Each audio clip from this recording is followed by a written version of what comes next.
Kabupaten Kapuas Hulu di Kalimantan Barat memiliki potensi sumber daya alam hutan yang sangat penting. Pada tahun 2003, kabupaten ini menyatakan diri sebagai kabupaten konservasi. Dengan banyaknya kawasan ini yang memang tidak bisa diganggu-gugat, Bupati terdahulu ngambil satu komitmen, itu jadikanlah kabupaten konservasi. Nah, dengan kabupaten konservasi kita tentu berharap ada kompensasi atau program-program dari pusat maupun dunia yang bisa masuk di Kabupaten Kapuas Hulu. Nah, sebagai paru-paru dunia. Sekitar 65% luas kawasan Kabupaten Kapuas Hulu berupa hutan, yang sebagian besar berstatus dilindungi, berada dalam kawasan Taman Nasional Betung Kerihun dan Danau Sentarum yang telah dinyatakan UNESCO sebagai cagar biosfer pada tahun 2018. Hutan, sumber daya alam dan jasa lingkungan yang diberikan adalah sumber daya penting yang telah menyokong kehidupan lebih dari 200.000 orang di Kapuas Hulu. Hutan menyediakan hampir segala hal yang dibutuhkan masyarakat, kebutuhan pangan, air bersih, banyak hal lain. Tak hanya itu, berbagai komoditas hasil hutan juga menjadi penggerak perekonomian daerah. Hilangnya hutan terkait pengembangan komoditas terjadi di beberapa wilayah kabupaten. Persaingan penggunaan lahan biasa terjadi di lanskap yang luas. Namun, kita menaruh perhatian bagaimana prioritas konservasi pembangunan dan mata pencaharian masyarakat dapat hidup berdampingan. Kelapa sawit dan karet alam adalah dua komoditas yang memiliki resiko terhadap keragaman hayati dan jasa ekosistem. Tapi, pembangunan yang tidak berkelanjutan bukanlah satu-satunya pilihan. Sejak 2019, Badan Kerjasama Pembangunan Jerman telah bekerjasama dengan pemerintah Indonesia dan pemerintah daerah Kabupaten Kapuas Hulu melalui program GIZ Sustainable Agricultural Supply Chains atau SASCI.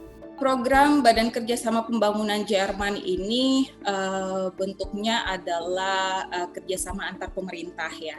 Tujuannya adalah untuk mendukung proses dan juga untuk mendukung pemerintah daerah dalam peningkatan kapasitas. Selain itu juga untuk kita meningkatkan kapasitas petani supaya mereka juga memahami bagaimana sih sebenarnya proses untuk melakukan pertanian yang bagus.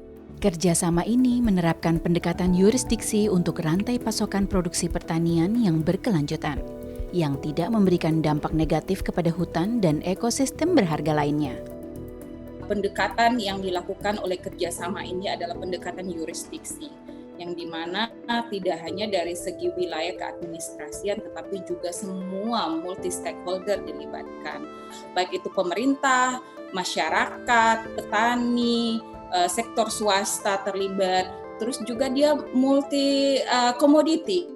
Mengadopsi pendekatan yurisdiksi berarti secara bertahap mendorong penggunaan lahan berkelanjutan di seluruh wilayah kabupaten pada tahap yang lebih baik.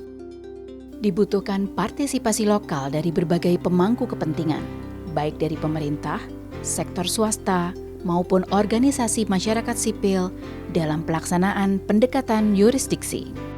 Karena itu, Badan Kerjasama Pembangunan Jerman juga mendorong dibentuknya forum multi-stakeholder sebagai wadah koordinasi pengelolaan cagar biosfer yang disahkan melalui keputusan Bupati Kapuas Hulu pada Januari 2020. Sebagai bagian dari kerjasama ini, Badan Kerjasama Pembangunan Jerman membantu pemerintah Kapuas Hulu untuk melakukan studi pemetaan. Pemetaan ini bertujuan untuk mengidentifikasi wilayah luar kawasan lindung dengan hutan bernilai karbon tinggi, serta memiliki nilai konservasi, keanekaragaman hayati, dan nilai sosial yang tinggi. Badan Kerjasama Pembangunan Jerman kemudian mendelegasikan pelaksanaan pemetaan pada HCV Network atau HCVRN. Pemeriksaan NKT dan pemetaan indikatif hutan dengan stok karbon tinggi atau SKT yang menyeluruh secara tingkat yurisdiksi, seperti di Kapuas Hulu, dapat menghasilkan informasi yang sangat penting bagi perencanaan tata kelola lahan di masa depan. Studi pemeriksaan dapat dipakai sebagai alat penetapan prioritas untuk membantu pembuatan keputusan oleh beragam pemangku kepentingan, dan bukan hanya pada tingkat tapak atau site level.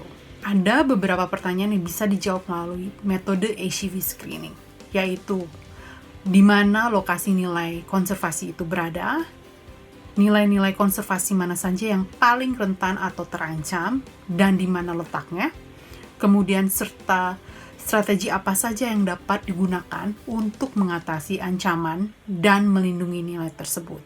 Ada 6 nilai utama dalam screening yang dilakukan menggunakan pendekatan NKT, yaitu keanekaragaman spesies, ekosistem tingkat lanskap dan lanskap hutan utuh, ekosistem dan habitat, jasa lingkungan, kebutuhan masyarakat, dan nilai-nilai budaya. Dalam pelaksanaannya, HCVRN berkolaborasi dengan Lembaga Pemerhati Lingkungan, Tropenbos Indonesia, dan Diameter. Dengan wilayah pemeriksaan yang hampir seluas 3 juta hektar, studi NKT di Kapuas Hulu banyak dilakukan melalui kajian literatur. Berawal di tahun 2019, kami melakukan studi desktop awal bersama dengan para mitra pelaksana Tropenbos Indonesia dan Diameter, yang dilanjutkan dengan kunjungan lapangan dan lokakarya teknis dengan para pemangku kepentingan. Pada kunjungan lapangan ini, kami melakukan presentasi tujuan studi dan identifikasi kebutuhan data lapangan prioritas. Cakupan analisis yang dilakukan Tropenbos Indonesia fokus pada spesies dan habitatnya, serta jasa-jasa ekosistem di kawasan hampir seluas 2 juta hektar. Kegiatan yang paling utama dilakukan itu adalah, yang pertama itu adalah kita menetapkan atau mengidentifikasi sebaran HCP 1 sampai 4 dengan kategori probabilitas tinggi dan probabilitas rendah. Kemudian langkah berikutnya adalah kita mengestimasi ancaman apa yang mungkin terjadi dari keberadaan HCP tersebut. Nah, kemudian langkah ketiga, kita coba menganalisis risiko yang terjadi yang merupakan kombinasi dari probability HCP dan tingkat ancamannya. Sementara untuk pemeriksaan NKT 5 hingga 6 dilakukan oleh tim Diameter. Ada 2 peran Diameter dalam kegiatan screening HCP di Kapuas Hulu dan ACS di Kapuas Hulu. Salah satunya diantaranya itu terkait dengan pendekatan stok karbon tinggi. Yang kedua yaitu peran untuk melakukan studi NKT 5 dan 6 terkait dengan sosial budaya masyarakat lokal. Data yang telah dikumpulkan Tropenbos Indonesia dan Diameter akan disebarkan kepada para pemangku kepentingan sehingga menentukan skala prioritas dan pemenuhan target keberlanjutan di Kabupaten Kapuas Hulu dapat terlaksana dengan baik. Hasil pemeriksaan NKT di Kabupaten Kapuas Hulu akan diberikan berupa peta indikatif hutan SKT dan berbagai peta NKT mulai dari probabilitas, ancaman, hingga risikonya. Terutama pada kecamatan di mana proyek Badan Kerjasama Pembangunan Jerman sedang dan akan berlangsung. Data yang dihasilkan dari studi ini nantinya diharapkan bisa menjadi sebuah dokumen yang bisa membantu pemerintah daerah Kapuas Hulu untuk melakukan kegiatan produksi serta pembangunan yang berkelanjutan. Untuk di tempat lain saya kira ini bisa direplikasikan karena ini kan sebagai sebuah metode ya. Manfaatnya dengan uji coba ini kita bisa menerapkan, mereplikasikan di tempat lain, artinya dengan karakteristik yang berbeda. Kami berharap dapat memetakan ACV di kawasan yang berpotensi menjadi kawasan ekosistem esensial atau KEE, sehingga dapat membantu Pemda dalam verifikasi KEE di kawasan Betung Karihun dan Danau Sentarum serta sekitarnya. Itu kami sangat menaruh harapan. Artinya karena tidak semua kabupaten di Republik ini punya lahan yang luas seperti ini. Kemudian yang punya komitmen. Kalau hanya Kabupaten Kapuas Hulu saja berjuang tanpa dukungan kita semua tentu sulit untuk kita meraih keinginan kita.